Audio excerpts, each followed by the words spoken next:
Israel no Egito, Israel no deserto e Israel no Monte Sinai. Como e por que começou a escravidão de Israel no Egito? Os primeiros 80 anos da vida de Moisés. Deus aparece para Moisés numa chama de fogo, no meio de uma sarça. Deus pede a Moisés para retornar ao Egito a fim de libertar o seu povo da escravidão. Moisés e Arão falam com Faraó, Faraó aflige os israelitas e os israelitas queixam-se de Moisés e Arão. Se você está me vendo pela primeira vez, nós estamos estudando o Antigo Testamento capítulo por capítulo. Já estudamos o primeiro livro do Antigo Testamento, o livro de Gênesis, formado de 50 capítulos. Todas as aulas estão disponíveis aí no playlist. Eu mudei o título do playlist. Antes era Antigo Testamento capítulo por capítulo, mas agora eu coloquei o nome do livro, Gênesis capítulo por capítulo. Dá uma olhadinha. Você acessa o nosso canal, clica em playlist. Aqui você tem todas as aulas do nosso curso básico, as 20 matérias. E no playlist Gênesis capítulo por capítulo, você clica, quando ele abre, você tem aqui, olha que legal, os 50 capítulos para você estudar. Esse material ele é muito bom para ajudar os novos convertidos, ajudar no discipulado. E agora vamos começar um novo playlist. Playlist chamado Êxodo capítulo por capítulo. Êxodo é o segundo livro do Antigo Testamento. Ele é formado por 40 capítulos. Primeira informação importante é o significado de Êxodo. Significa saída, partida. Partida de quem? Do povo, da nação que estava habitando no Egito, na terra de Gósen, e agora eles vão sair, comandados por Moisés, que é o autor do livro. Moisés escreveu os 5 primeiros livros da Bíblia: Gênesis, Êxodo, Levítico, Números e Deuteronômio, que nós também chamamos de Pentateuco. Penta no grego significa 5, teuco, livros, logo os 5 livros. O povo judeu chama estes 5 primeiros livros de a Torá, que significa a lei. Mas esses detalhes nós vamos ver mais na frente. Outro detalhe importante quando nós estudamos os livros da Bíblia, além do autor, saber a data mais ou menos que o livro foi escrito. Mas antes de ver a data, vamos ver como o livro de Êxodo é dividido. Ele é dividido em 3 partes. Observe. Primeira parte vai do primeiro capítulo até o capítulo 12. Tema, Israel no Egito. A segunda parte do capítulo 13 até o capítulo 18, Israel no deserto. E terceira parte do capítulo 19 até o capítulo 40, Israel no Monte Sinai. Ainda antes de ver na linha do tempo quando o livro foi escrito, vamos dar uma olhadinha em 2 mapas. Primeiro deles é este que nós já estamos acostumados. Região de Canaã e Egito. Eles estavam habitando na terra de Gósen, que fica ali no delta do Nilo. Tudo isto já é matéria dada. Fica mais ou menos 550 quilômetros da região de Canaã. Agora, vamos para um novo mapa. Com este mapa, nós vamos construir toda a rota do Êxodo. Observe. Terra de Canaã, está lá em cima. Monte Sinai. Mar Vermelho, já coloquei na cor vermelha para ficar bem didático. Mar Grande é o Mar Mediterrâneo. Delta do Nilo, Terra do Gósen, Rio Nilo e Egito. Nós vamos utilizar esse mapa, como eu disse, para traçar a rota do Êxodo. Ou seja, o caminho que Israel percorreu, saindo da Terra do Gósen, atravessando o Mar Vermelho, até chegar no Monte Sinai. Agora sim, vamos para a nossa linha do tempo. Para localizarmos o livro na linha do tempo, nós dependemos do calendário, no caso, o calendário cristão. Eu tenho aí no canal um vídeo só ensinando como surgiu o calendário cristão. Vale a pena dar uma olhadinha. Vamos para o nosso slide. AD, Anno Domini, vem do latim, ano do Senhor, do nascimento de Jesus, por isso que eu coloquei a estrelinha de Davi aí. E a contagem, ela parte sempre de Jesus. Ela vai aumentando nos dois sentidos. AC significa antes de Cristo, AD nós já aprendemos, Anno Domini, ou DC, depois de Cristo, ou ainda EC, era comum. Você pode achar essas abreviaturas na literatura. Mas o que interessa para a gente é o trecho antes de Cristo. E dentro desse trecho nós aprendemos que Abraão está mais ou menos 2000 anos antes de Cristo. Agora que é interessante, Abraão, mais ou menos 2000 anos antes de Cristo, e uma informação importante, a conquista de Jericó, que é datada a mais ou menos em 1400 antes de Cristo. Portanto, da chamada de Abraão até a queda de Jericó, a conquista de Jericó, nós temos um intervalo de 600 anos. Agora, mais uma informação. Nós encontramos na literatura que Jacó e sua família, eles descem ao Egito mais ou menos em 1875. É sempre mais ou menos, porque o nosso calendário, ele não é exato. Como eu disse, isso é ensinado na aula Calendário Cristão, que está disponível aí também no canal. 1400 a conquista de Jericó, e nós sabemos que quem assumiu após a morte de Moisés foi Josué, e logo que ele assume, ele conquista Jericó. Como nós sabemos que Moisés viveu 120 anos, então nós voltamos 120 anos. Nós chegamos a 1520. Agora veja que interessante, repetindo, 1875 a.C., Jacó e família descem ao Egito. E isto nós vimos nos últimos capítulos do livro de Gênesis. Ora, se o livro do Êxodo nós vamos aprender que começa falando do nascimento de Moisés, logo, quando nós terminamos a leitura do livro de Gênesis e vamos para a leitura do primeiro capítulo do livro de Êxodo, podemos dizer que existe uma distância do último evento do livro de Gênesis até o primeiro do livro de Êxodo de mais ou menos 300 anos. Isso também é comum nas literaturas. Só recapitulando, podemos dizer que quando encerramos o livro de Gênesis e entramos no livro de Êxodo, nós temos um período, uma distância de mais ou menos 300 anos. Recapitulando a nossa introdução, o livro de Êxodo tem 40 capítulos, ele é dividido em 3 partes. A primeira, Israel no Egito, a segunda parte, Israel no deserto, e a terceira parte, Israel no Monte Sinai. O autor do livro é Moisés, e a data mais ou menos do primeiro capítulo do livro de Êxodo é 1520, mais ou menos. São datas aproximadas. Eu sempre estou trabalhando também com números redondos, datas redondas, para facilitar o aprendizado. Estes slides que eu apresentei, eles estão disponíveis no nosso site, no www.icp.com.br. E a aula está no novo playlist, Êxodo capítulo por capítulo.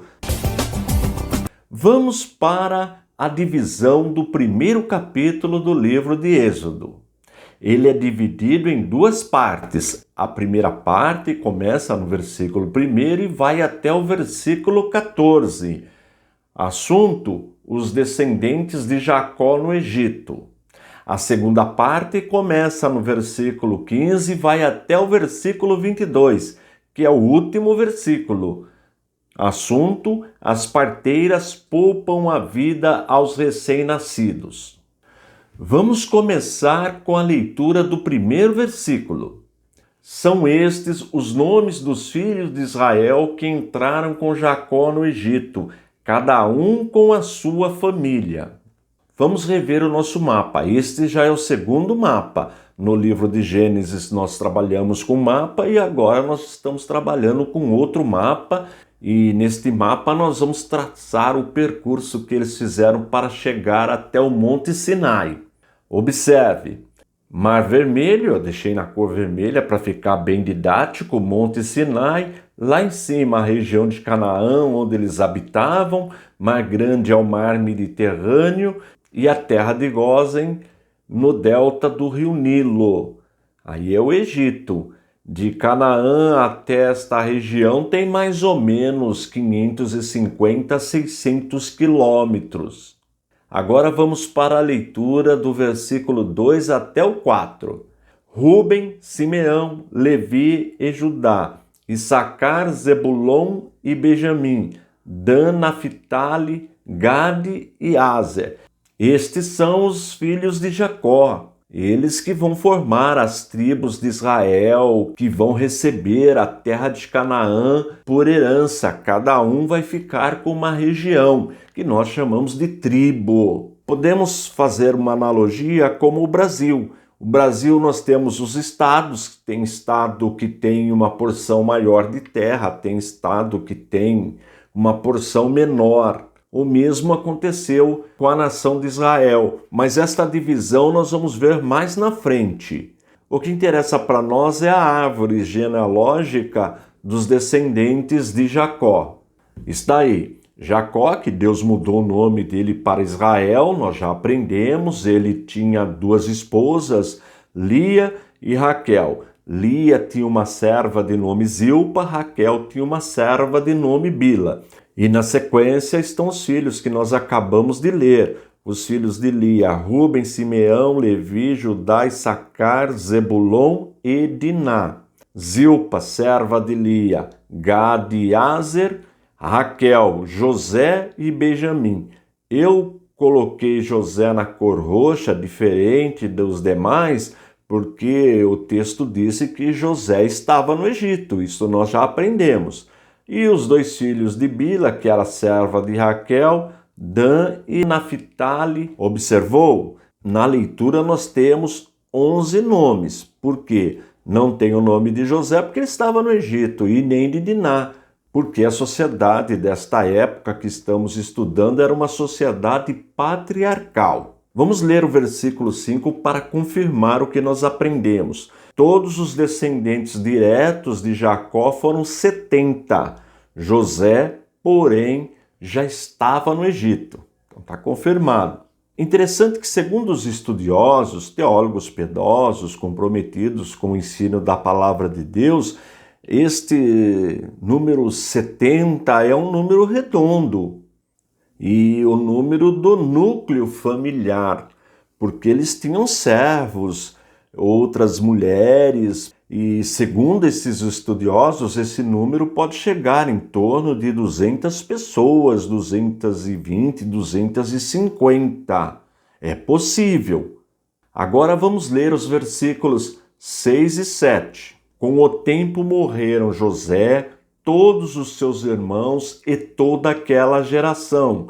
Mas os filhos de Israel foram fecundos, aumentaram muito, se multiplicaram e se tornaram extremamente fortes, de maneira que a terra se encheu deles. Como a Bíblia fala de 600 mil homens nesta época, a estimativa é que na totalidade o número era de mais ou menos 2 milhões de pessoas, 2 milhões e meio de pessoas. Este é um número aproximado, mas de repente alguém pode perguntar, se a Bíblia fala 70 e os estudiosos falam que estes 70 é o núcleo familiar, que o número era mais ou menos 200, mesmo assim, de 200 pessoas para 2 milhões e meio, é uma diferença significativa. Ocorre que o período mais ou menos do livro de Êxodo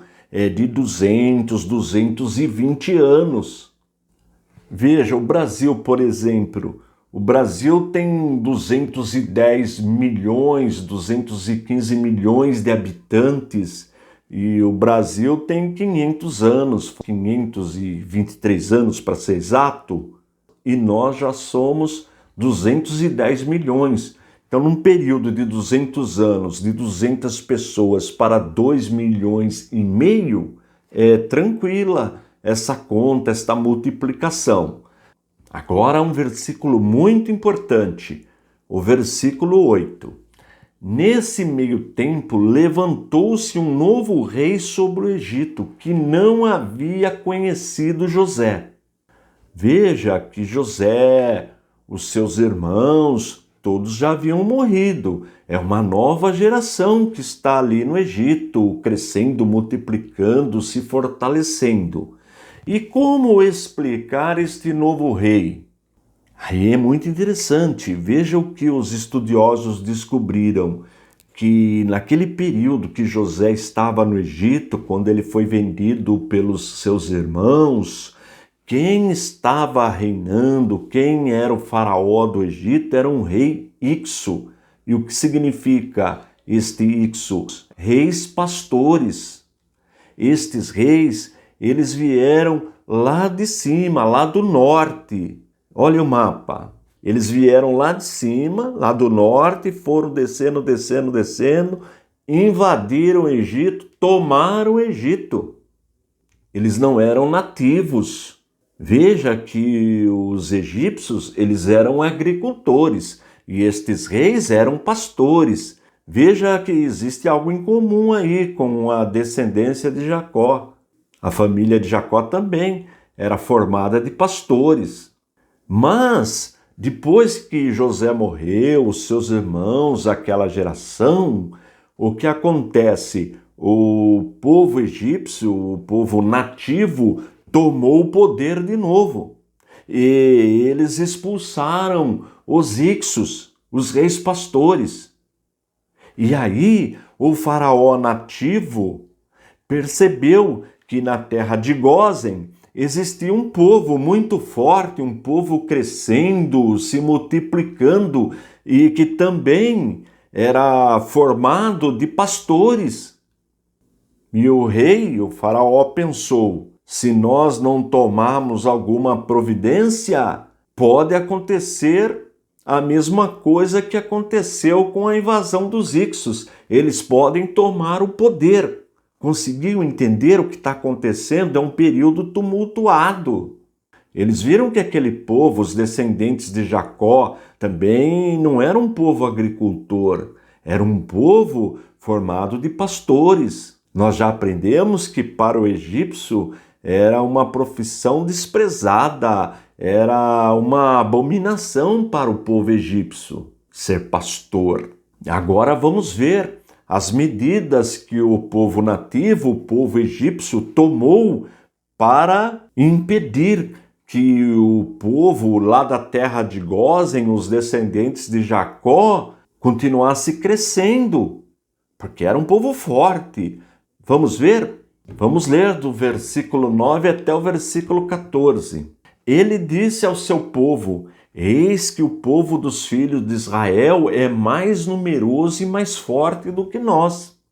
Vejam, precisamos usar de astúcia para com esse povo, para que não se multiplique e para evitar que, em caso de guerra, ele se alie aos nossos inimigos, lute contra nós e saia da terra. E os egípcios puseram sobre eles feitores de obras para os afligir com trabalhos pesados. E assim os israelitas construíram para Faraó as cidades celeiros de Pitom e Ramsés. Mas quanto mais os afligiam, tanto mais se multiplicavam e tanto mais se espalhavam, de maneira que os egípcios se inquietavam por causa dos filhos de Israel. Então os egípcios, com tirania, escravizaram os filhos de Israel e lhes amargaram a vida com dura servidão. Preparar o barro, fabricar tijolos e fazer todo tipo de trabalho no campo. Todo este serviço lhes era imposto com tirania. Só recapitulando, quando José foi vendido pelos seus irmãos para os mercadores midianitas e ismaelitas, e José é levado para o Egito, o faraó era Ixo, que significa Ixos, reis pastores. Logo havia algo em comum, porque Jacó, os seus filhos, todos eles também eram pastores. Já o povo nativo, o povo egípcio, o natural do Egito, o povo era agricultor. Olha que interessante. E depois que José morreu, morreram também os seus irmãos. Os Ixos foram expulsos do Egito e o faraó tomou de novo o poder, o faraó nativo. E logo notou que na terra de Gósen havia um povo diferente deles, um povo que criava gado, que os israelitas, eles também eram pastores. Aí o faraó percebeu, esse povo está ficando forte, multiplicando, precisamos tomar cuidado, senão eles vão tomar o poder de novo. E aí escraviza a nação de Israel no Egito. E como disse, o período do Êxodo tem mais ou menos 200 anos. E eles de 70 pessoas, que era o núcleo familiar, e segundo os estudiosos, os demais, somando tudo, umas 200 pessoas, chegaram neste período a mais ou menos 2 milhões e meio de pessoas. Veja que é muita gente. E o faraó escraviza, eles vão construir cidades para o faraó. Eles são oprimidos pelo faraó, cujo objetivo de faraó é evitar que eles cresçam ainda mais, que eles se fortaleçam. Agora veja que interessante a segunda parte, que vai do versículo 15 até o 22. As parteiras poupam a vida aos recém-nascidos. Vamos ler o versículo 15 e o versículo 16. O rei do Egito deu uma ordem às parteiras hebreias, das quais uma se chamava Sifrá e a outra se chamava Puá. Ele disse: quando vocês servirem de parteiras mulheres hebreias, verifiquem se é menino ou menina. Se for menino, matem. Se for menina, deixem viver. Veja que situação. Mesmo o faraó oprimindo o povo continua crescendo, continua se multiplicando, continua se fortalecendo. Aí o faraó toma uma medida radical, manda matar os meninos, só preservar as meninas, porque as meninas seria mais fácil escravizá-las. Mas as parteiras temeram a Deus e não obedeceram à ordem de faraó. Observe os versículos de 17 a 19. As parteiras, porém, temeram a Deus e não fizeram o que o rei do Egito lhes havia ordenado. Pelo contrário, deixaram viver os meninos. Então o rei do Egito chamou as parteiras e lhes perguntou: por que vocês fizeram isso e deixaram viver os meninos? As parteiras responderam a Faraó: é que as mulheres hebreias não são como as egípcias, são vigorosas e dão à luz antes que a parteira chegue. Alguns estudiosos dizem que estas duas parteiras, elas eram chefes, elas comandavam um grupo de parteiras. Pode ser. A verdade é que o faraó tem um contato com elas e elas estavam correndo o risco de ser condenadas à morte por desobedecer à ordem do soberano. Mas elas temeram a Deus e deram essa desculpa. Agora, versículos 20 e 21.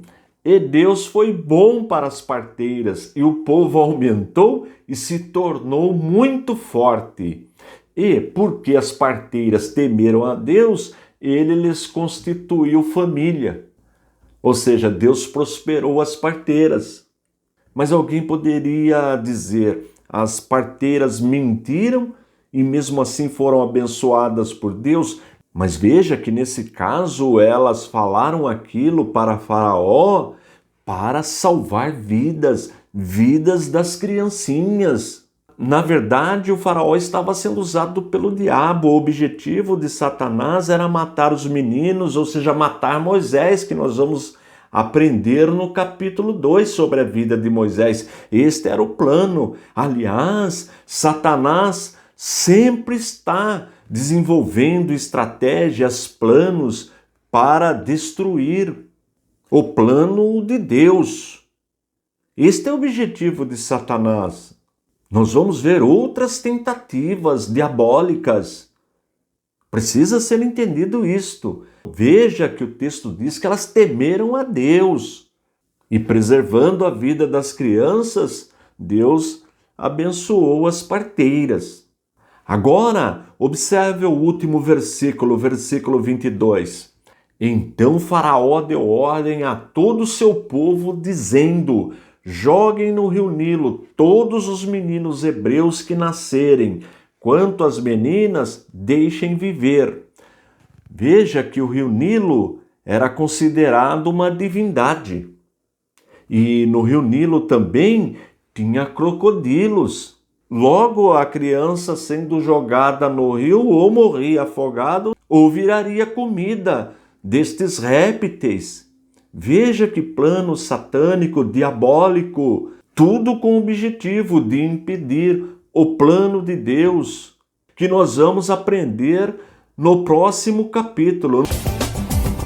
Vamos para a divisão do segundo capítulo.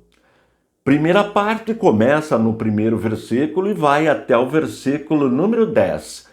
Tema: o nascimento de Moisés. Segunda parte, do versículo 11 até o versículo 22. Tema: Moisés mata um egípcio e foge para Midian.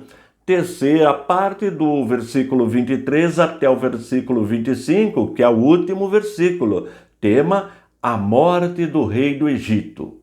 Vamos ler do primeiro até o quarto versículo do capítulo 2. Um homem da casa de Levi casou com uma mulher da mesma tribo. A mulher ficou grávida e deu à luz um filho. Vendo que o menino era bonito, escondeu-o durante 3 meses. Não podendo, porém, escondê-lo por mais tempo, pegou um cesto de junco, tapou os buracos com bitume, piche e, pondo nele o menino, largou o cesto no meio dos juncos, à beira do rio. A irmã do menino ficou de longe para ver o que ia acontecer com ele. Como nós vimos no texto, Moisés era da tribo de Levi, por parte de pai e por parte de mãe. Os nomes dos pais de Moisés, eles aparecem no mesmo livro, no capítulo 6, versículo 20. Vamos ver?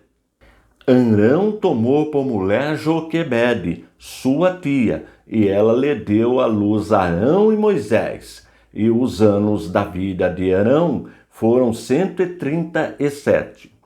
Agora, no mesmo livro, no capítulo 15, verso 20, fala o nome da irmã de Moisés, que era mais velha do que ele. Vamos ler? A profetisa Miriam, irmã de Arão, pegou um tamborim e todas as mulheres saíram atrás dela com tamborins e com danças. Observou que a mãe de Moisés, Joquebede, era casada com o seu sobrinho? Mas de repente você pode perguntar: casamento consanguíneo é pecado? É verdade, mas isto passou a ser pecado quando Deus deu a lei para Moisés. Portanto, quando houve este casamento, não era proibido, porque a lei ainda não existia. Outro detalhe importante é que o versículo 2 fala que a criança era bonita. E isto é confirmado também em Atos dos Apóstolos, capítulo 7, versículo 20, na pregação no discurso de Estevão. Observe: por esse tempo nasceu Moisés, que era formoso aos olhos de Deus. Durante 3 meses ele foi mantido na casa de seu pai. Como nós aprendemos no vídeo anterior, o faraó decretou que todas as crianças do sexo masculino deveriam ser jogadas no rio Nilo. E aprendemos também que tinha muitos crocodilos no rio Nilo. Logo, estes animais devoravam as criancinhas, porque sabemos que o crocodilo é um animal carnívoro. Importante também salientar que Deus, que a providência divina, utilizou o mesmo rio onde eram jogadas essas criancinhas para morrerem, o mesmo rio foi utilizado para salvar Moisés. Veja como Deus atua. E nós vamos encontrar nas Escrituras muitos relatos bíblicos onde Deus pega uma estratégia diabólica, uma estratégia do diabo e utiliza aquele mesmo meio para uma providência, uma solução divina. Como nós vimos nesse caso, Moisés, o mesmo rio que foi usado como estratégia do diabo para matar as criancinhas, Deus utilizou para salvar Moisés. Vamos recapitular o nosso gráfico genealógico? Como nós já aprendemos em aulas anteriores, Levi é filho de Lia, é o terceiro filho de Lia. Portanto, Miriam, Arão e Moisés são descendentes de Levi. E esta tribo, os descendentes de Levi, serão escolhidos para formar a classe sacerdotal. Mas isso nós vamos aprender mais na frente. Vamos dar também uma olhadinha no nosso mapa. Esta é a região que eles estão habitando, a terra de Gósen, e aí o delta do Nilo, o rio Nilo, onde o faraó determinou que as criancinhas deveriam ser jogadas. O objetivo de Faraó era que o povo não se fortalecesse. As meninas deveriam ser poupadas, mas os meninos jogados no rio Nilo. Vamos ler agora do versículo 2 até o versículo 10. A filha de Faraó desceu para se banhar no rio, e as moças que tinham vindo com ela passeavam pela margem. Quando ela viu o cesto no meio dos juncos, mandou que uma das criadas fosse buscá-lo. Abrindo o cesto, viu a criança, e eis que o menino chorava. Ela teve compaixão dele e disse: "Este é o menino dos hebreus." Então a irmã do menino perguntou à filha de Faraó: "Quer que eu vá chamar uma das hebreias para que sirva de ama e crie esta criança para a senhora?" A filha de Faraó respondeu: "Vá." A moça foi e chamou a mãe do menino. Então a filha de Faraó disse à mulher: "Leve este menino e amamente-o para mim. Eu darei um salário para você." A mulher pegou o menino e o criou. Quando o menino já era grande, ela o levou à filha de Faraó, da qual ele passou a ser filho. Esta lhe deu o nome de Moisés e disse: "Porque das águas o tirei." Novamente, nós vimos aí a providência divina. Deus salvando Moisés, porque Deus tem um grande plano, retirar o povo do Egito. E quem Deus escolhe para comandar, para administrar, para conduzir este plano, é exatamente esta criancinha, Moisés. Outro detalhe, aprendemos nesse texto que Moisés teve duas mães, uma mãe natural e uma mãe de criação. A mãe natural, como nós vimos, Joquebede, que era da tribo de Levi, e seu marido também era da tribo de Levi. Aprendemos também que ele tinha uma irmã mais velha de nome Miriam e um irmão de nome Arão, que será o sumo sacerdote, mas isso nós veremos mais na frente. A mãe natural de Moisés passou para ele quem era o seu povo, a história de seu povo, e passou de tal maneira que aquilo ficou guardado no coração de Moisés. Ela ensinou muito bem esta criança. Já a mãe adotiva educou Moisés na ciência do Egito. Observe o que Estevão diz no seu discurso na sua mensagem, capítulo 7, versículo 22. Quando tiveram de abandoná-lo, a filha de Faraó o recolheu e criou como seu próprio filho. E Moisés foi educado em toda a ciência dos egípcios e era poderoso em palavras e obras. Viu a educação que Moisés recebeu? Podemos falar que Moisés era um cientista, porque ele conhecia toda a ciência do Egito, e o Egito foi o primeiro grande império mundial. Com certeza você já viu falar da arquitetura egípcia, as pirâmides construídas pelos egípcios, os achados arqueológicos que estão aí nos museus. Só dá um Google aí, você vai ver, conhecer o potencial desta civilização egípcia. E Moisés estava mergulhado naquela cultura, aprendeu toda a ciência. Eu sempre digo para os meus alunos do curso presencial, tirando Jesus, é claro, nós temos 2 homens na Bíblia que Deus mais usou. No Antigo Testamento, sem dúvida, foi Moisés que escreveu os 5 primeiros livros da Bíblia. A Torá, a Lei, Gênesis, Êxodo, Levítico, Números e Deuteronômio, que é a estrutura, o alicerce das Sagradas Escrituras. E no Novo Testamento, o Dr. Paulo, que cresceu aos pés de Gamaliel, falava mais de uma língua. Do Novo Testamento, dos 27 livros, Paulo escreveu 13. Isto porque nós não sabemos quem escreveu as epístolas aos Hebreus. Pode até ter sido Paulo, mas nós não podemos afirmar. E se Paulo escreveu aos Hebreus sozinho, Paulo escreveu mais de 50% do Novo Testamento. Mas, infelizmente, nos nossos dias ainda encontramos irmãos que ensinam que não deve estudar a palavra de Deus, que não deve estudar teologia. Ainda bem que Deus não leve em conta o tempo da nossa ignorância. Vamos agora para a segunda parte, do versículo 11 até o 22. Moisés mata um egípcio e foge para Midian.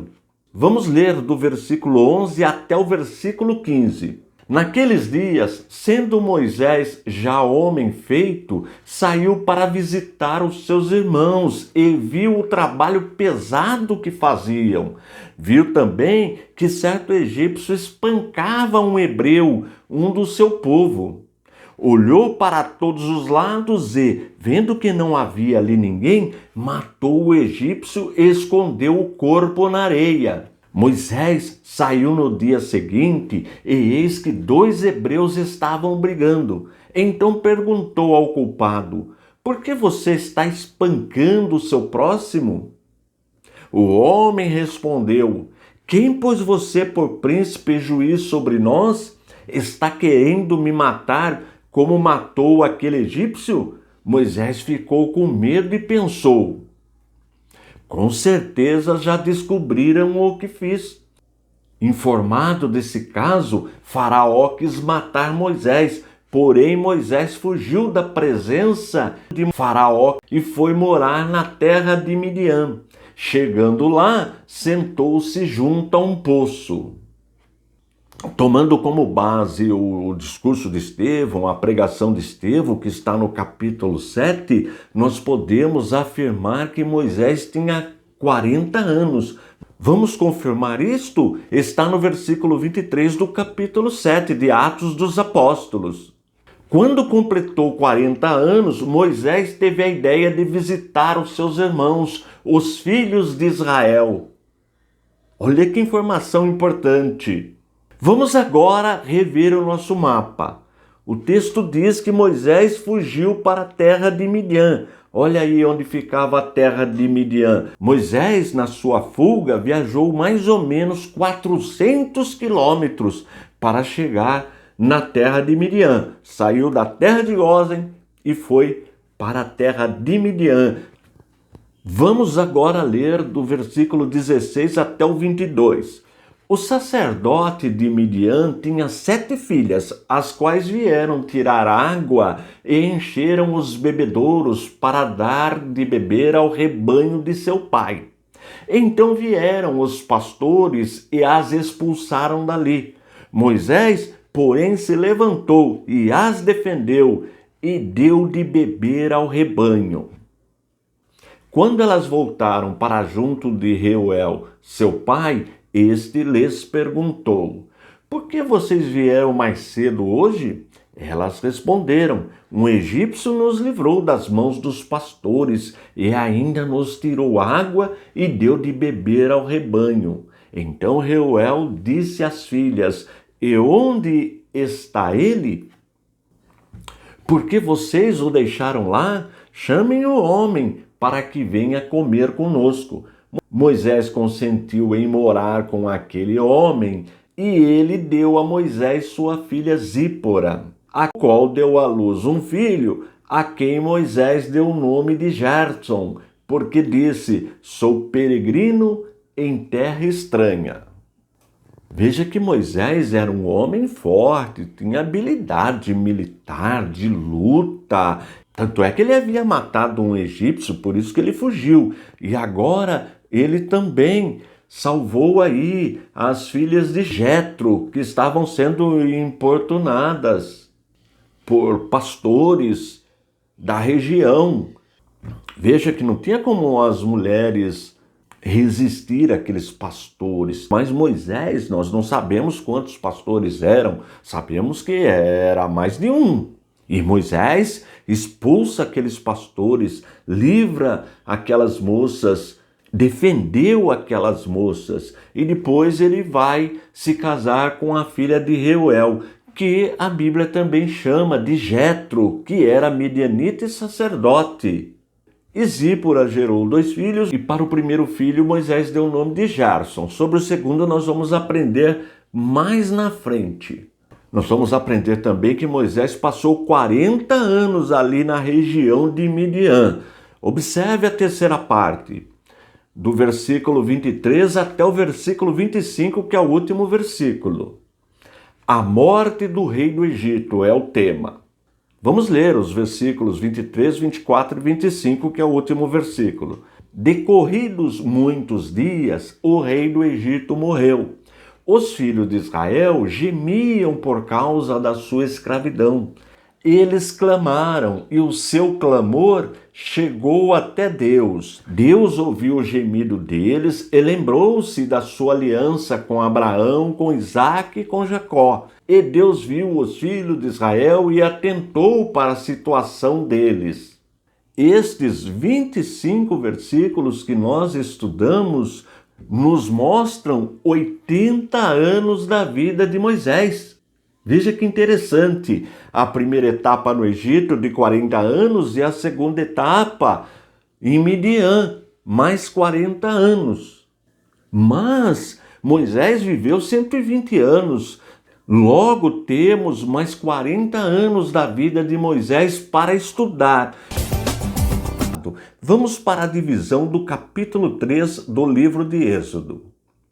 A primeira parte vai do primeiro versículo até o versículo 12. O tema, confrontação com Deus. Segunda parte, do versículo 13 até o versículo 22, que é o último versículo. Tema, instruções. Vamos para a leitura do primeiro versículo. Moisés apacentava o rebanho de Jetro, o seu sogro, sacerdote de Midian, e, levando o rebanho para o lado oeste do deserto, chegou a Horebe, o monte de Deus. Nós já aprendemos na aula anterior que a vida de Moisés é dividida em 3 etapas. A primeira etapa, de 40 anos, acontece no Egito. A segunda etapa, também de 40 anos, ela acontece no deserto de Midian. Lá, Moisés conheceu a sua esposa Zípora, que era filha do sacerdote Jetro, e teve com ela 2 filhos. Vamos provar isto nas Escrituras? Observe, Êxodo capítulo 18, versículos 2, 3 e 4. Este capítulo nós ainda estudaremos. Jetro, sogro de Moisés, foi até ele, levando consigo Zípora, a mulher de Moisés, depois que este havia enviado até ele, juntamente com os 2 filhos dela. Um dos filhos se chamava Gerson, pois Moisés tinha dito: fui peregrino em terra estranha. O outro se chamava Eliezer, pois Moisés tinha dito: o Deus de meu pai foi a minha ajuda e me livrou da espada de Faraó. Nesse texto nós vimos os dois filhos de Moisés, Gerson e Eliezer. Vamos agora rever o nosso mapinha? Observe, Moisés viveu seus primeiros 40 anos no Egito e o seu povo habitava na região de Gósen, ali no delta do Nilo. Depois ele fugiu do Egito e foi habitar na região de Midian, onde o seu sogro era sacerdote, e ele apacentava o rebanho do seu sogro nesta região, bem próxima do Monte Sinai, do Monte Horebe. Nós não sabemos o local exato que Moisés recebeu esta revelação, que Deus falou com ele, mas podemos afirmar que foi no Monte Sinai ou Monte Horebe. Agora vamos recapitular a linha cronológica da vida de Moisés. Nós estamos trabalhando com o calendário cristão e aprendemos que Abraão viveu mais ou menos 2000 anos antes de Cristo. AD significa ano do Senhor, Anno Domini, vem do latim. Isto tudo já é matéria dada. Aprendemos também que a conquista de Jericó, ela acontece mais ou menos no ano 1400 antes de Cristo. Portanto, de Abraão até a conquista de Jericó, nós temos mais ou menos 600 anos. E por que eu digo sempre mais ou menos? Porque o nosso calendário não é exato. Por isso sempre vamos trabalhar com datas aproximadas. Agora observe, como nós já aprendemos, Abraão está mais ou menos 2000 anos antes de Cristo. Jacó e família descem ao Egito mais ou menos em 1875 anos antes de Cristo, e a conquista de Jericó, como nós vimos, ela acontece mais ou menos em 1400 anos antes de Cristo. Agora o nascimento de Moisés. Nós sabemos que Moisés viveu 120 anos. Portanto, Moisés nasceu mais ou menos em 1520 antes de Cristo. Se você observar 1520 menos 120, nós vamos chegar novamente na conquista de Jericó, que aconteceu mais ou menos 1400 anos antes de Cristo. Considerando que neste capítulo nós vamos estudar a terceira etapa da vida de Moisés, que é entre 80 a 120 anos, que dá 40 anos, podemos dizer que nós estamos neste capítulo 3, mais ou menos 1440 anos antes de Cristo. Agora vamos ler os versículos 2 e 3. Ali o anjo do Senhor lhe apareceu numa chama de fogo no meio de uma sarça. Moisés olhou e eis que a sarça estava em chamas, mas não se consumia. Então disse consigo mesmo: vou até lá para ver esta grande maravilha. Por que a sarça não se queima?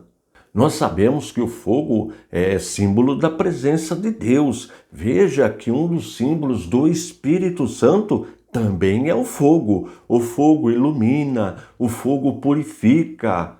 E Moisés não está vendo necessariamente um fogo físico, um fogo da natureza. Não, é algo sobrenatural. E o que é a sarça? A sarça é um arbusto. Eu coloquei até uma imagem, observe. Esta é a imagem de uma sarça. E este evento provocou a curiosidade de Moisés. Moisés viu que aquilo era uma coisa diferente e ele queria chegar mais próximo para observar o que realmente estava acontecendo. Um outro detalhe importante: quando nós observamos o Antigo Testamento na língua hebraica, a língua que o Novo Testamento foi escrito, no lugar de Senhor nós vamos encontrar o tetagrama, que são 4 consoantes do alfabeto hebraico, o Y, o H, o W e o H. E destas 4 consoantes, que os rabinos vão criar o nome Jeová. Eles vão pegar as vogais da palavra Adonai, que também é um dos nomes específicos de Deus, vão enxertar estas vogais no tetagrama, no YHWH, e daí surge o nome Jeová. Portanto, podemos afirmar que o nome Jeová, ele não existe na Bíblia, ele é uma invenção feita pelos rabinos. Tudo isso eu ensino aí no canal. Só procurar a aula os nomes específicos de Deus, que são 3. Adonai, El Shaddai e o tetagrama, o YHWH, da onde surgiu o nome Jeová. Vale a pena assistir esta aula. Vamos em frente. Versículos de 4 a 6. Quando o Senhor viu que ele se aproximava para ver, Deus, do meio da sarça, o chamou e disse: Moisés, Moisés, ele respondeu: Eis-me aqui. Deus continuou: Não se aproxime, tire as sandálias dos pés, porque o lugar em que você está é terra santa. Disse mais: Eu sou o Deus de seu pai, o Deus de Abraão, o Deus de Isaque e o Deus de Jacó. Moisés escondeu o rosto porque teve medo de olhar para Deus. Na teologia, nós chamamos esta manifestação de Deus de teofania. A palavra teofania, na verdade, é a junção de duas palavras, teo e fania, que significa mostrar, aparecer. Podemos dizer que é um recurso que Deus utiliza para que possamos entendê-lo, vê-lo. Nós vamos encontrar na Bíblia várias vezes este fenômeno chamado de teofania, o meio que Deus se manifesta para que possamos compreendê-lo. Foi isto que aconteceu neste texto. Deus se manifestou para Moisés por meio do fogo, numa sarça, num arbusto. Lembrando novamente que é um fogo sobrenatural. E veja que Deus pediu para que Moisés tirasse as sandálias, porque o lugar era sagrado. Isso nos ensina que devemos sempre respeitar, ser humildes no nosso relacionamento com Deus. Não podemos chegar de qualquer jeito perante Deus. Porque Deus é santo, precisa de reverência, de temor, de humildade. É isto que o texto nos ensina. Outro detalhe importante, Deus chama Moisés pelo nome. É assim que Deus nos trata. Deus nos trata individualmente. Ele nos conhece. E Deus tem uma missão específica para cada um de nós. Mostra também que Deus é um ser pessoal, que Deus se relaciona com o homem. Outro detalhe, Deus fala de Abraão, só que Abraão já havia morrido. E aí nós vemos uma doutrina fundamental do cristianismo ortodoxo histórico, a doutrina da imortalidade da alma. Observe o que Marcos registrou no capítulo 12, versículos 26 e 27. São palavras de Jesus. Quanto aos mortos, que eles de fato ressuscitam, vocês nunca leram no livro de Moisés, no trecho referente à sarça, como Deus lhe falou: Eu sou o Deus de Abraão, o Deus de Isaque e o Deus de Jacó? Ele não é Deus de mortos, e sim de vivos. Vocês estão completamente enganados.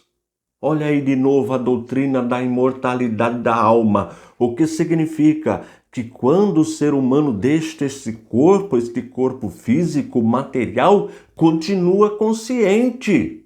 Esta morte física é apenas a separação da parte material da parte espiritual. Mas nós continuamos vivos.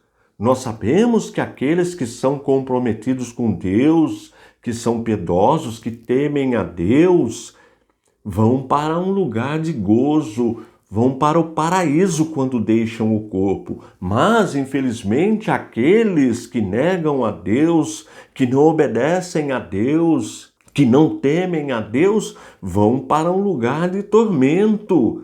e ficarão lá aguardando até o juízo final. Isso nós aprendemos, por exemplo, quando nós estudamos a matéria escatologia e nós chamamos este período após deixar o corpo até aquele grande dia, para os que temem a Deus, a ressurreição que ocorrerá na volta de Cristo, e para os que não temem a Deus, o juízo final, nós chamamos de período intermediário. Tem vídeo aí também tratando especificamente sobre este assunto. Vamos em frente.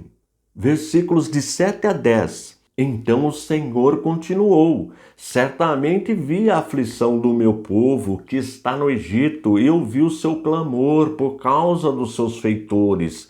Conheço o sofrimento do meu povo, por isso desci a fim de livrá-lo das mãos dos egípcios e para fazê-lo sair daquela terra e levá-lo para uma terra boa e ampla, terra que mana leite e mel, o lugar do cananeu, do Eteu, do Amorreu, do Ferezeu, do Eveu e do Jebuseu. Pois o clamor dos filhos de Israel chegou até mim, e também vejo a opressão com que os egípcios os estão oprimindo. Agora venha e eu o enviarei a Faraó, para que você tire do Egito o meu povo, os filhos de Israel. Observe que Deus ouve o nosso clamor, ouve as nossas orações, ouve o nosso pedido e nos socorre. Sabemos também, quando nós estudamos o livro de Gênesis, o período do patriarca Abraão, Deus já havia dito para Abraão que isto iria acontecer. E este é um atributo do nosso Deus, a presciência. Deus conhece o futuro. Claro que precisamos também considerar o livre-arbítrio, mas o fato de nós termos livre-arbítrio não exclui a presciência divina. Aliás, são duas doutrinas importantes que nós vamos estudar mais na frente: a predestinação e o livre-arbítrio. Tenho aí também matéria só tratando deste assunto. Vamos em frente, versículos 11 e 12. Então Moisés perguntou a Deus: quem sou eu para ir a Faraó e tirar do Egito os filhos de Israel? Deus respondeu: eu estarei com você, e este será o sinal de que eu o enviei. Depois que você tiver tirado o povo do Egito, vocês adorarão a Deus neste monte. Veja que Deus conversa com Moisés, portanto, nós cremos num Deus pessoal. Nós já aprendemos que quando lemos a Bíblia, Deus fala conosco. E quando nós oramos, nós falamos com Deus. O mesmo Deus que conversava com Abraão, com os patriarcas, que agora está conversando com Moisés, continua nos ouvindo, continua nos ensinando, nos orientando. Nós precisamos manter um contato com Deus. E isto se dá por meio da fé. Sem fé é impossível este contato. Aliás, sem fé é impossível agradar a Deus.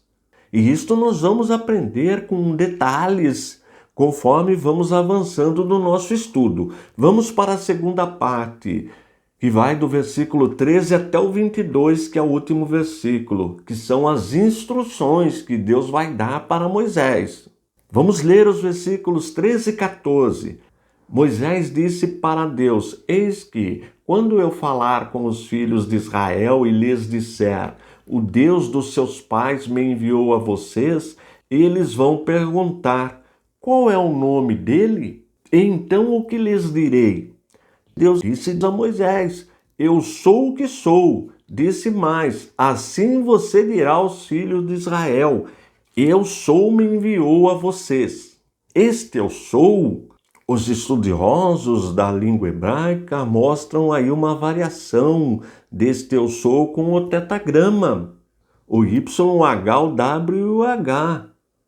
E significa a autoexistência de Deus, a eternidade, imutabilidade, constância, fidelidade. Estes são alguns significados deste eu sou que sou.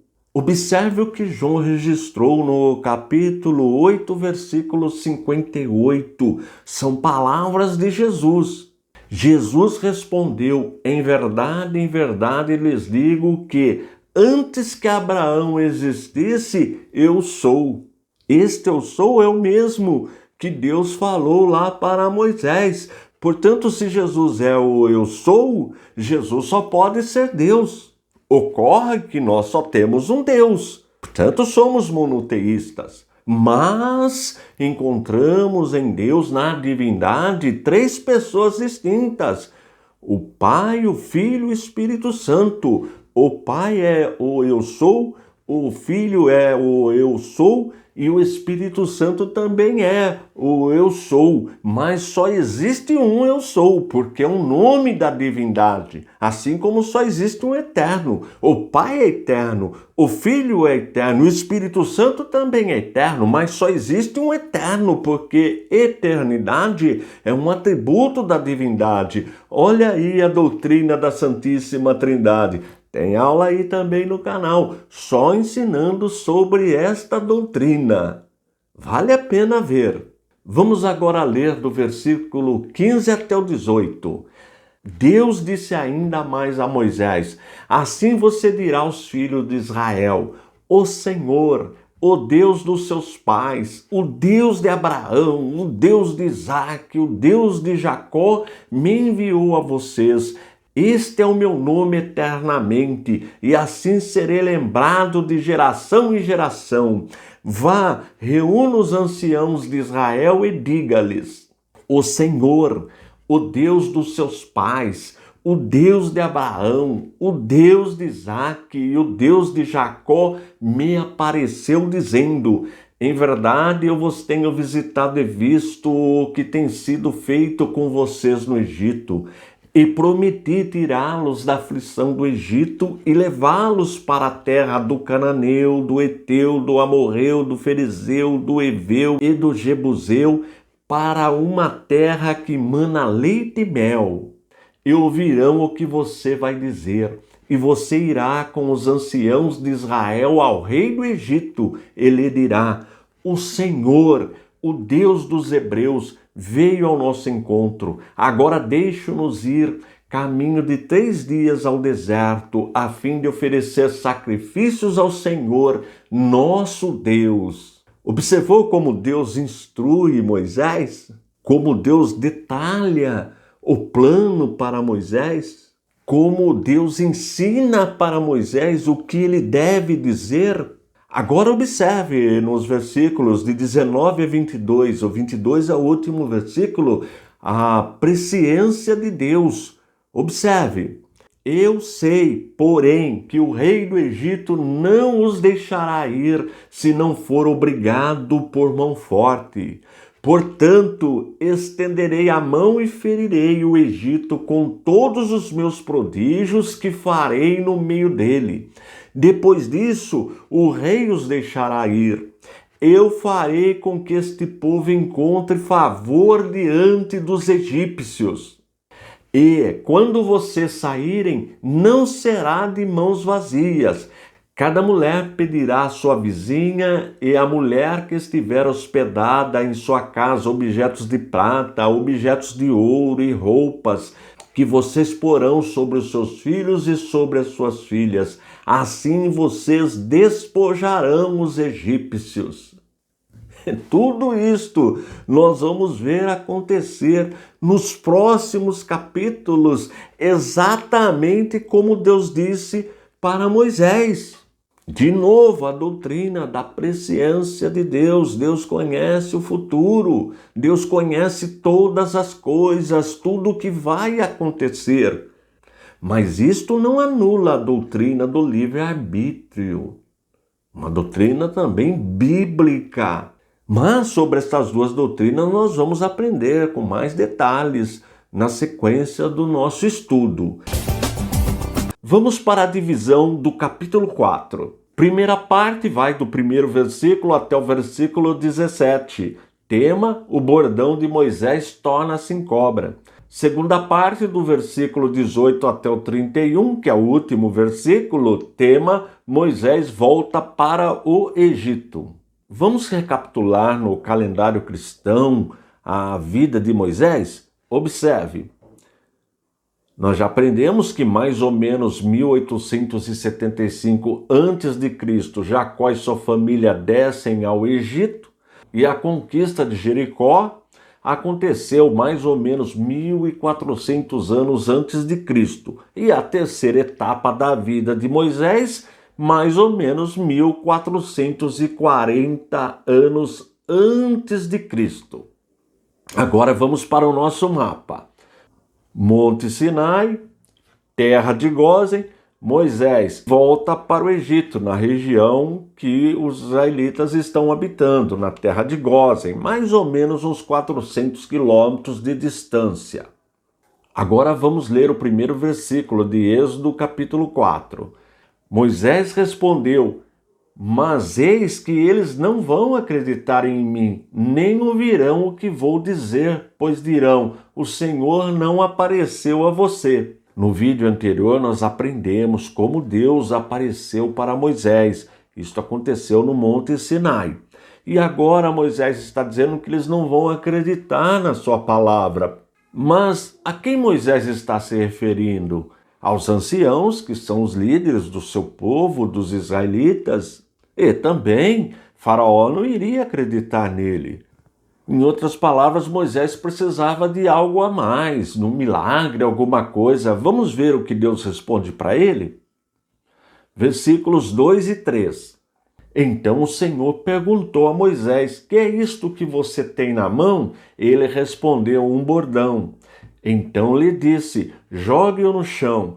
Ele o jogou no chão e o bordão virou uma serpente, e Moisés fugia dela. Nós vamos ver mais na frente que os mágicos egípcios tinham também o poder de hipnotizar a serpente e ela ficava rígida como um cajado, uma vara, um bordão. Mas o que Deus fez não foi uma mágica, porque foi ao contrário. Quem virou uma serpente foi o bordão, e não uma serpente que foi hipnotizada, como faziam os mágicos no Egito. Agora observe os versículos 4 e 5. Mas o Senhor disse a Moisés: estende a mão e pegue-a pela cauda. Ele estendeu a mão, pegou-a pela cauda, e ela se transformou em bordão.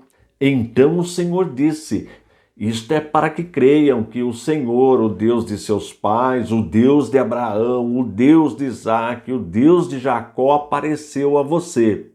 Aí nós vemos o primeiro sinal que Deus deu para Moisés, para que eles acreditassem, mas tem mais sinais. Observe, versículos de 6 até o 10. E o Senhor continuou: põe agora a mão no peito. Ele o fez, e, tirando a mão do peito, eis que ela estava leprosa, branca como a neve. Então o Senhor disse: põe a mão no peito outra vez. E ele a pôs no peito novamente, e quando a tirou, eis que se havia tornado como o restante de sua carne. O Senhor continuou: se eles não acreditarem em você, nem atenderem à evidência do primeiro sinal, talvez acreditarão na evidência do segundo. Se eles ainda não acreditarem mediante esses dois sinais, nem ouvirem o que você disser, pegue um pouco de água do rio e derrame na terra seca, e a água que você pegou do rio se transformará em sangue sobre a terra. Agora Moisés já tem 3 sinais para que os anciãos acreditem que Deus apareceu para ele. E também Faraó. Mas observe a sequência. Versículo 10. Então Moisés disse ao Senhor: ah, Senhor, eu nunca fui eloquente, nem no passado, nem depois que falaste a teu servo, pois sou pesado de boca e pesado de língua. Estevão, no seu discurso, na sua pregação, em Atos dos Apóstolos, capítulo 7, versículo 22, observe o que ele disse sobre Moisés. E Moisés foi educado em toda a ciência dos egípcios e era poderoso em palavras e obras. O que podemos entender? que Moisés realmente ele conhecia a ciência, ele foi formado, ele foi treinado, criado para, quem sabe, até substituir o faraó. Mas a missão que Deus estava passando para ele, ele reconheceu que não dependia da capacidade intelectual dele, da formação secular dele. E veja que mesmo com 3 sinais, ele fala para Deus que não era um homem eloquente de palavra. E aí nós vemos muita especulação. Alguns dizem que Moisés era gago, não podemos afirmar, pode até ser que era. Pode ser que ao se encontrar com o faraó ele ficasse nervoso e enfim, nós não sabemos, só sabemos o que o texto diz. Agora observe os versículos 11 e 12. O Senhor respondeu: quem fez a boca do homem? Ou quem faz o mudo, ou o surdo, ou o que vê, ou o cego? Não sou eu, o Senhor? Agora vai, eu serei com a sua boca e lhe ensinarei o que você deve falar. Vamos partir da hipótese que realmente Moisés tivesse uma dificuldade de dicção, gaguejava, Deus poderia reverter isso aí. Para Deus nada é impossível. É isso que Deus está falando para Moisés. Agora observe o versículo 13, o que Moisés diz. Porém Moisés respondeu: Ah, Senhor, envia alguém outro que quiseres enviar, menos a mim. Parece tudo muito estranho, não parece, ouvir Moisés falando estas coisas? Mas é o que a Bíblia diz. Vamos ver o que Deus falou do versículo 14 até o 17. Então a ira do Senhor se acendeu contra Moisés. O Senhor disse: Arão, o levita, não é o seu irmão? Eu sei que ele fala fluentemente. Eis que ele vem ao seu encontro e, ao ver você, se alegrará em seu coração.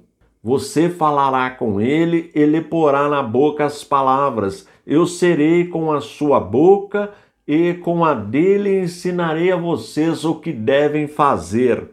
Ele falará por você ao povo, ele será como se fosse a sua boca, e você será para ele como Deus. Leve, pois, na mão este bordão, com o qual você fará os sinais. Nós já vimos que Arão era irmão de Moisés, Miriam eram mais velhos que Moisés. E Deus está falando que Arão falava de maneira eloquente, era um bom orador, mas mesmo assim, Moisés iria precisar dos sinais. O sinal ele é muito importante, o milagre ele é muito importante para convencer as pessoas. Não bastaria apenas Arão falar com eloquência, não resolveria, não era uma questão humana, dependia do sobrenatural. Agora, a segunda parte do versículo 18 até o 31. Moisés volta para o Egito. Vamos ler o versículo 18. Moisés voltou para Jetro, seu sogro, e lhe disse: Deixe-me voltar aos meus irmãos que estão no Egito para ver se ainda vivem. Jetro respondeu: Vá em paz. Veja que Moisés não revelou que Deus tinha falado com ele, não falou dos sinais, não contou nada para o seu sogro, só disse que queria voltar para o Egito para rever seus familiares. Vamos agora ler o versículo 19. O Senhor disse a Moisés em Midian: Volte para o Egito, porque já morreram todos os que queriam matar você. Moisés fugiu do Egito com 40 anos, passou 40 anos em Midian, ali na região que o seu sogro habitava, e agora ele está com 80 anos e vai voltar para o Egito. Vamos agora para o versículo 20. Então Moisés tomou a mulher e os filhos, fez com que montassem no jumento e voltou para a terra do Egito. Moisés levava na mão o bordão de Deus. Nós já aprendemos que Moisés era casado com Zípora. Zípora era filha de Jetro e ele tinha 2 filhos, Gerson e Eliezer. Agora vamos ler os versículos 21, 22 e 23. O Senhor disse a Moisés: Quando você voltar ao Egito, trate de fazer diante de Faraó todos os milagres que pus em sua mão. Mas eu vou endurecer o coração de Faraó. para que não deixe o povo ir. Diga a Faraó, assim diz o Senhor, Israel é meu filho, meu primogênito. E eu digo a você, deixe o meu filho ir, para que me adore. Mas, se você não quiser deixá-lo ir, eis que eu matarei seu filho, seu primogênito. Nós temos duas questões aí neste texto. Primeiro, a palavra primogênito. Nós sabemos que Israel não é o primogênito dos povos. Já existiam outros povos. Logo, nós podemos concluir que a palavra primogênito não significa necessariamente o primeiro de uma sequência. E nós vamos ver outros casos também. Deus chamando alguém de primogênito e a pessoa não era primogênita. Reafirmando, logo podemos concluir que a palavra primogênito não significa necessariamente o primeiro de uma sequência. Isso é importante, mas na frente nós vamos aprender porque isso é importante. E uma outra questão que nós vimos aí é a questão da presciência de Deus, a questão da predestinação e a questão do livre-arbítrio. Nós vamos ver mais na frente a Bíblia dizendo que foi Faraó que não deixou o povo ir. Mas nós lemos neste texto que foi Deus que endureceu o coração de Faraó. E agora, como resolver a questão? Ocorre que as duas doutrinas são bíblicas. A doutrina da predestinação é bíblica e a doutrina do livre-arbítrio também é bíblica.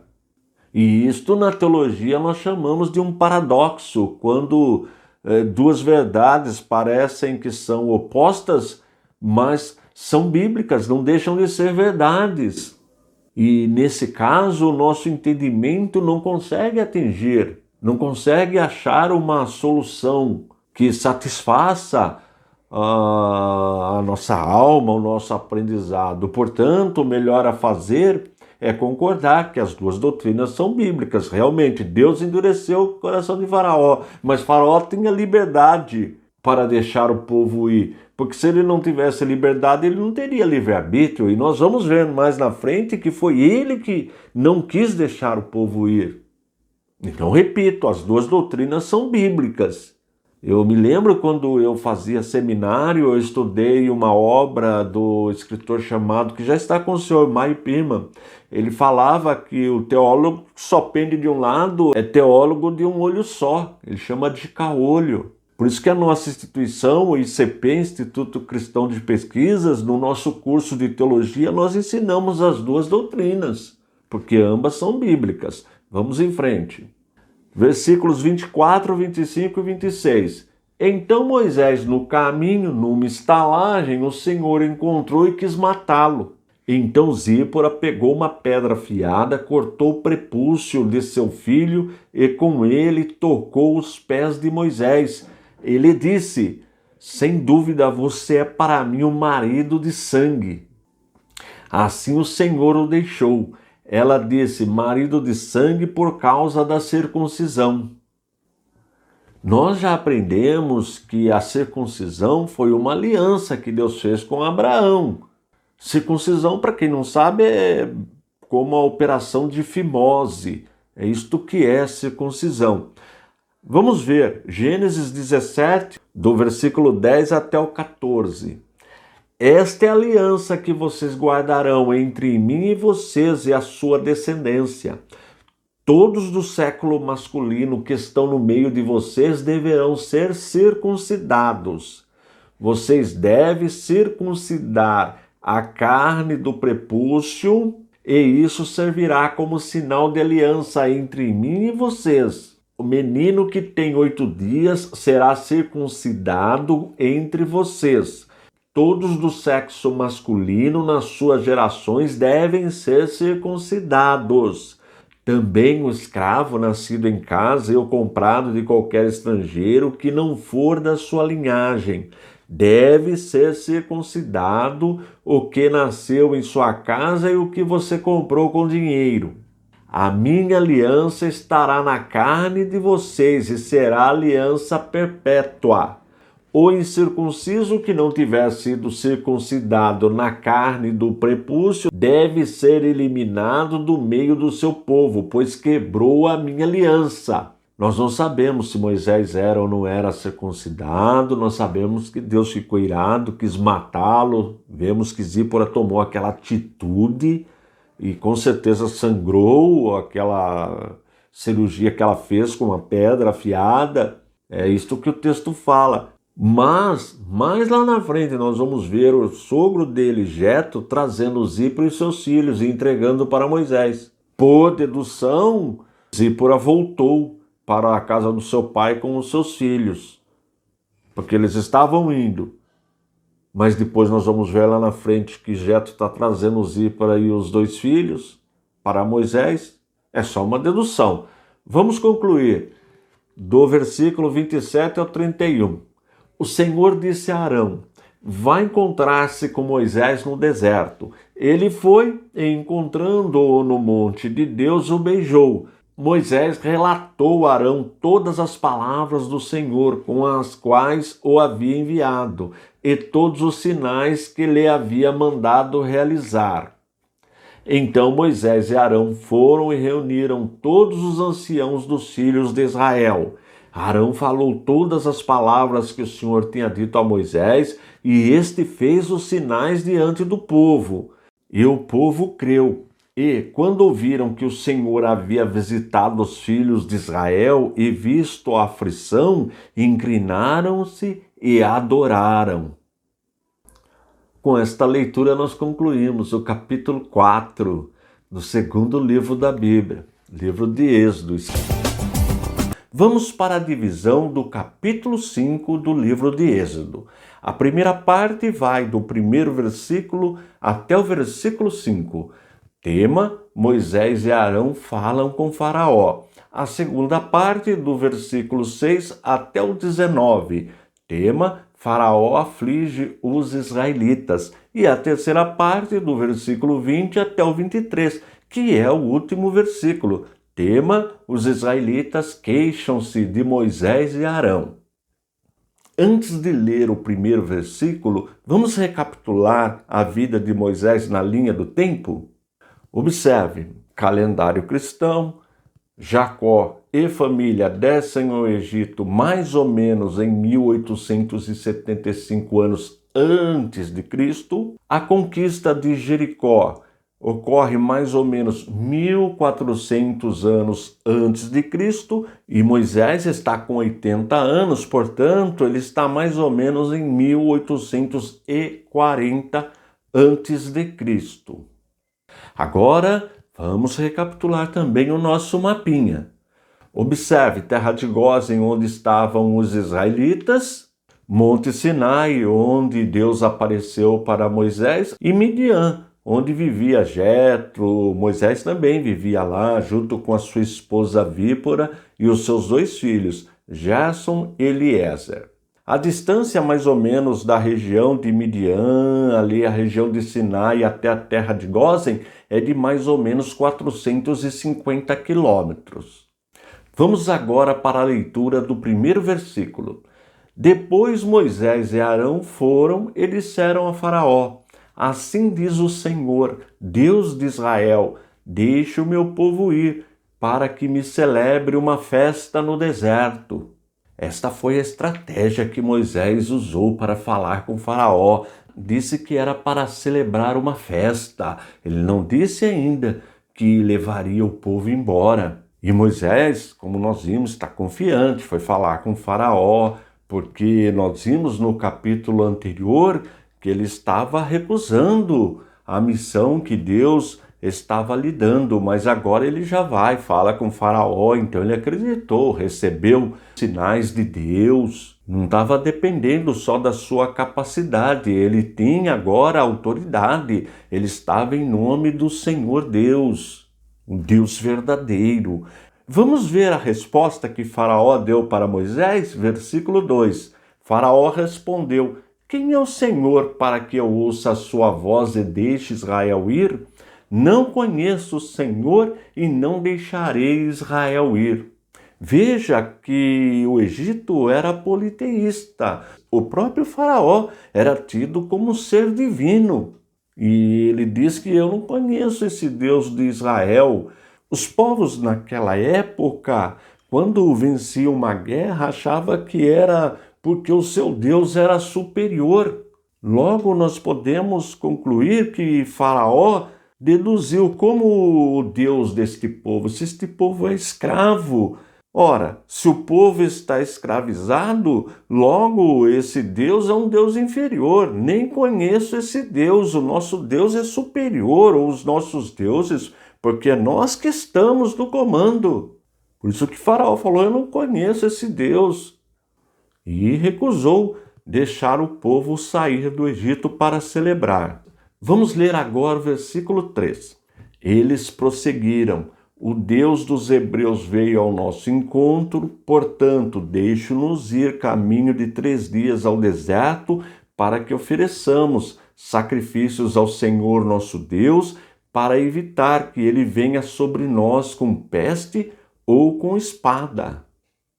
Este termo, eles prosseguiram, é uma referência a Moisés e Arão, porque é eles que estão lá conversando com Faraó. E, de novo, Moisés está dizendo, olha, Deus apareceu para mim e pediu, libere a gente, porque senão Deus pode nos castigar. Só recapitulando o mapinha, eles estão na região de Gósen, que era uma terra muito fértil, ficava no delta do Nilo, e eles queriam caminhar durante 3 dias para chegar até a região do Sinai, esta região que você está vendo no mapa. Vamos ler os versículos 4 e 5. Então o rei do Egito disse, Moisés e Arão, por que estão afastando o povo das suas tarefas? Voltem ao trabalho. E Faraó disse também, o povo da terra já é muito, e vocês ainda querem que eles descansem de suas tarefas? Ou seja, Faraó está repreendendo Moisés e Arão. Olha, vocês estão atrapalhando, tumultuando, fazendo com que essas pessoas parem de trabalhar, fiquem descansando. Nós já aprendemos que a quantidade de israelitas habitando na terra de Gósen estava em torno de mais ou menos 2,5 milhões de pessoas.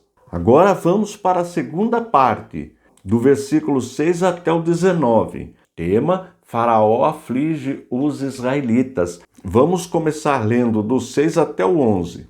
Naquele mesmo dia, Faraó deu uma ordem aos feitores do povo e aos seus capatazes, dizendo, daqui em diante não forneçam mais palha ao povo para fazer tijolos como antes, que eles mesmos ajuntem para si a palha. Mas exijam deles a mesma quantidade de tijolos que faziam antes, não diminuam a cota. Eles estão desocupados e, por isso, gritam, vamos e sacrifiquemos ao nosso Deus. Imponham mais serviço a esses homens para que se mantenham ocupados e não deem ouvidos a palavras mentirosas. Então os feitores do povo e seus capatazes foram e falaram ao povo, assim diz Faraó, não fornecerei mais palha para vocês. Vão vocês mesmos e ajuntem palha onde a puderem achar, porque não haverá redução no trabalho de vocês. O objetivo de colocar palha na argilha para fazer o tijolo era para melhorar a liga e também ter mais durabilidade os tijolos. Segundo os estudiosos, era para isto que eles usavam esta mistura. Mas, como nós vimos, eles já tinham uma certa reserva deste material, desta palha. Mas agora o faraó determinou, vocês mesmos terão que buscar a palha e ainda terão de produzir a mesma quantidade de tijolos. Veja que aumentou muito o serviço. Mas vamos ver a sequência do texto, do 12 até o 19. Então o povo se espalhou por toda a terra do Egito para juntar restolho em lugar de palha. Os feitores os pressionavam, dizendo, termine o trabalho de vocês, a tarefa do dia, como quando havia palha. E os capatazes dos filhos de Israel, que os feitores de Faraó tinham posto sobre eles, foram açoitados. Os feitores perguntavam aos capatazes: por que não terminaram nem ontem nem hoje a tarefa de vocês fazendo tijolos como antes? Então os capatazes dos filhos de Israel foram se queixar a Faraó, dizendo: por que o Senhor trata assim estes seus servos? Já não nos fornecem palha, mas nos dizem: façam tijolos. Eis que estes teus servos são açoitados, porém o seu próprio povo é que tem a culpa. Mas Faraó respondeu: vocês são uns desocupados, vocês estão desocupados e por isso dizem: vamos e sacrifiquemos ao Senhor. Voltem agora ao trabalho, vocês não receberão palha, mas terão de produzir a mesma quantidade de tijolos. Então os capatazes dos filhos de Israel se viram em aperto, porque diziam a eles: não haverá redução na quantidade de tijolos na tarefa diária de vocês. Observe que nós temos aí nesta pirâmide aí os servos, os escravos, os capatazes, que também eram israelitas, e os feitores, que mandavam nos capatazes, e os capatazes mandavam nos servos. Era desta forma esta organização.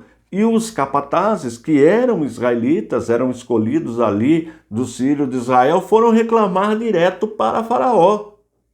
Eles pensavam que aquela ordem não tinha vindo de Faraó, que eram os feitores que estavam obrigando eles a trabalhar mais e ainda trabalhar sem a palha. Tinham que colher, buscar a própria palha. E o Faraó disse a mesma coisa que os feitores haviam dito. Aí eles ficaram em aperto, viu? Bom, a ordem está vindo de Faraó. A situação está terrível. É o próprio Faraó que está nos oprimindo. Mas vamos ver o que acontece? Terceira parte, os 3 últimos versículos. Os israelitas queixam-se de Moisés e Arão. Quando saíram da presença de Faraó, encontraram Moisés e Arão, que estavam à espera deles. Eles disseram: que o Senhor olhe para vocês e os julgue, porque vocês nos fizeram odiosos aos olhos de Faraó e diante dos seus servos, dando-lhes a espada na mão para nos matar. Então Moisés, voltando-se ao Senhor, disse: ó Senhor, por que afligiste este povo? Por que me enviaste? Pois, desde que me apresentei a Faraó para falar em teu nome, ele tem maltratado este povo, e tu nada fizeste para livrar o teu povo. Veja que aquele Moisés confiante que nós vimos no primeiro versículo, agora já está sem fé, já está desanimado, já está questionando. Ocorre que o tempo de Deus é diferente do nosso tempo. Lógico que fica difícil realmente. Nós vemos a situação do povo. Já eram escravos e agora Moisés fala com Faraó e eles passam a ser mais oprimidos ainda. Gerou dúvida e o povo foi questionar. Moisés, Arão, vocês foram lá falar com Faraó e agora o Faraó está nos oprimindo, está trazendo a espada sobre a gente? Aí Moisés, recebendo a reclamação, vai falar com Deus. Vai reclamar também. Por quê? Porque Moisés era um homem como nós. Tinha suas falhas, suas dificuldades, as suas dúvidas. Mas Deus tinha um plano. A saída do povo da escravidão seria de forma extraordinária. O período de aflição estava para terminar. E muitas vezes isso acontece com a gente também. A gente está passando por uma luta, começa a orar e parece que a luta piora. É porque muitas vezes nós não entendemos o plano de Deus. Na próxima aula nós vamos começar a entender como Deus iria operar para livrar o seu povo. Não vai perder a próxima aula. E continue me ajudando. Copie o link que eu deixo aí na descrição. Cole lá no teu WhatsApp, nas suas mídias sociais, envie para o máximo de pessoas que você puder. Utilize esse material para ajudar os novos convertidos, para ajudar no discipulado. Desta forma, você também fará parte do nosso ministério, que tem como objetivo primordial o ensino da poderosa palavra de Deus. Estou indo embora, forte abraço e fique na paz de nosso Senhor e Salvador Jesus Cristo.